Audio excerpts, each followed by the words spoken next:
Assalamualaikum warahmatullahi wabarakatuh. Perkenalkan, nama saya Rahma Usman dengan NIM 1314215 dari kelas 6A Manajemen Pendidikan.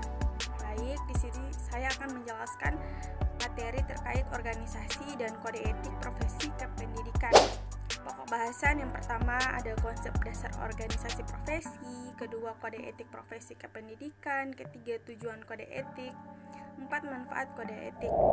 Konsep dasar organisasi profesi. Organisasi profesi merupakan organisasi yang anggotanya adalah para praktisi yang menetapkan diri mereka sebagai profesi dan bergabung bersama untuk melaksanakan fungsi-fungsi sosial yang tidak dapat mereka laksanakan dalam kapasitas mereka sebagai individu. Kode etik profesi kependidikan. Kode etik kependidikan bertujuan untuk menjaga dan meningkatkan kehormatan dan martabat pendidik dalam pelaksanaan tugas keprofesionalan. Organisasi profesi pendidik membuat kode etik. Kode etik yang sebagaimana dimaksud pada ayat 1 berisi norma dan etika yang mengikat perilaku pendidik dalam melaksanakan tugas keprofesionalan. Jadi, kode etik adalah kumpulan peraturan atau norma-norma atau perbuatan. Kode etik suatu profesi adalah berupa norma-norma yang harus diindahkan oleh setiap anggota profesi di dalam melaksanakan tugas profesinya dan dalam hidupnya di masyarakat.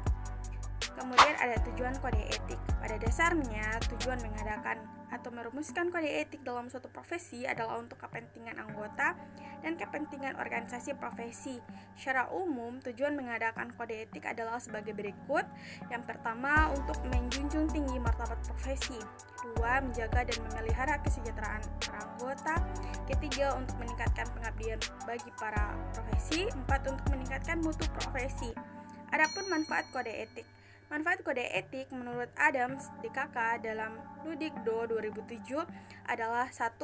Kode etik merupakan suatu cara untuk memperbaiki iklim organisasional sehingga individu dapat berperilaku secara etis. 2.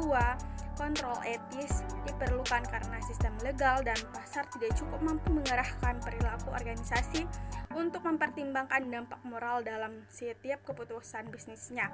Ketiga, perusahaan memerlukan kode etik untuk menentukan status bisnis sebagai sebuah profesi, di mana kode etik merupakan salah satu penandanya.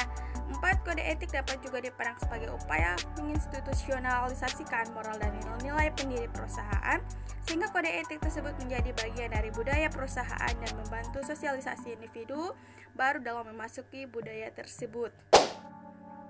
Adapun daftar pustaka. Baik, terima kasih. Hanya itu pemaparan materi dari saya.